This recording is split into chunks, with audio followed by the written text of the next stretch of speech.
Hey foodies, welcome to liveloveloverecipes.com. இன்னைக்கு நம்ம சேனல்ல நம்ம பார்க்க போற ரெசிபி வீடியோ என்னன்னு பார்த்தீங்கன்னா garlic வச்சு ஒரு சூப்பரான லச்சா பராட்டா எப்படி செய்யறதுன்றதை தான் பார்க்க போறோம். பேசிக்காக பராட்டாவை மைதா மாவு அதாவது ரிஃபைன் ஃப்ளோரில் தான் செய்வாங்க. பட் இன்றைக்கி நம்மளோட ஸ்பெஷாலிட்டி என்னன்னு பார்த்தீங்கன்னா இந்த பராட்டாவை எப்படி வீட் ஃப்ளோர்லேயே லேயராக அழகாக செய்கிறது அப்படிங்கிறத தான் நான் உங்களுக்கு சொல்லித்தர போகிறேன்.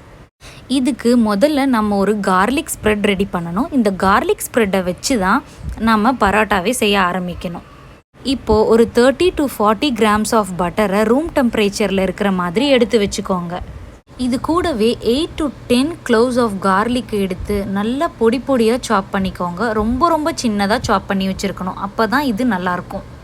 இப்போது இது கூடவே நல்லா நறுக்குன கொத்தமல்லி இலையையும் சில்லி ஃப்ளேக்ஸையும் இதுக்கு தேவையான உப்பையும் ஆட் பண்ணி நல்லா மிக்ஸ் பண்ணி வச்சுக்கணும். இன்கேஸ் உங்ககிட்ட சில்லி ஃப்ளேக்ஸ் இல்லை அப்படின்னும்போது க்ரீன் சில்லிஸை டீசீட் பண்ணிவிட்டு சின்னதாக சாப் பண்ணி அதையும் யூஸ் பண்ணிக்கலாம், நல்லா தான் இருக்கும்.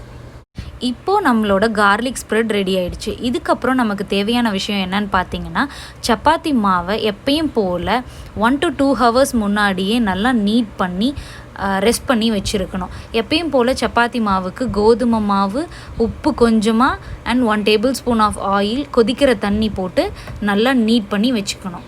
இது ரெஸ்டிங் டைம் முடிஞ்சதுக்கப்புறம் இதை சின்ன பால்ஸாக பிரித்து ஒரு சப்பாத்தியை திரட்டிக்கணும். ஃபர்ஸ்ட் ஒரு சப்பாத்தியை நல்லா திரட்டிட்டு அதுக்கு மேலே நம்ம ரெடி பண்ணி வச்சுருக்கிற அந்த கார்லிக் ஸ்ப்ரெட்டை நல்லா அப்ளை பண்ணிக்கணும்.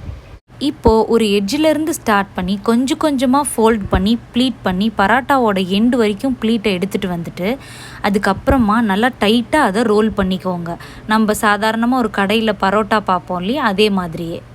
இப்போது பரோட்டாவோட 2 பக்கமும் ஃப்ளோரை டஸ்ட் பண்ணிவிட்டு நல்லா ரோல் பண்ணிக்கணும். தின்னான லேயராக ஒரு 6 to 7 inch டயமீட்டர் அளவுக்கு ஒரு தின் டிஸ்காக நீங்கள் ரோல் பண்ணி வச்சுக்கணும். இப்போது ஒரு கிரிடில் சூடு பண்ணிவிட்டு அதில் கொஞ்சமாக நெய் அல்லது எண்ணெயை அப்ளை பண்ணிவிட்டு நீங்கள் ரோல் பண்ணி வச்சுருக்கிற பராத்தாவை அதில் போட்டு லைட்டாக ப்ரௌன் ஸ்பாட்ஸ் வர்ற வரைக்கும் இருந்துட்டு அதுக்கப்புறம் அதை ஃப்ளிப் பண்ணிவிட்டு அங்கேயும் கொஞ்சமாக ப்ரௌன் ஸ்பாட்ஸ் வந்ததுக்கப்புறம் எடுத்து சர்வ் பண்ணிங்க அப்படின்னா கார்லிக் பராட்டா ரெடி.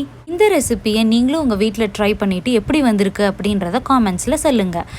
உங்களுக்கு இந்த வீடியோ ரொம்ப பிடிச்சிருந்தது அப்படின்னா லைக் பண்ணுங்கள், உங்கள் ஃப்ரெண்ட்ஸ் அண்ட் ரிலேட்டிவ்ஸ் கூட ஷேர் பண்ணுங்கள் அண்ட் மறக்காமல் நம்ம சேனலை சப்ஸ்கிரைப் பண்ணுங்கள். தேங்க்ஸ் ஃபார் வாட்சிங்.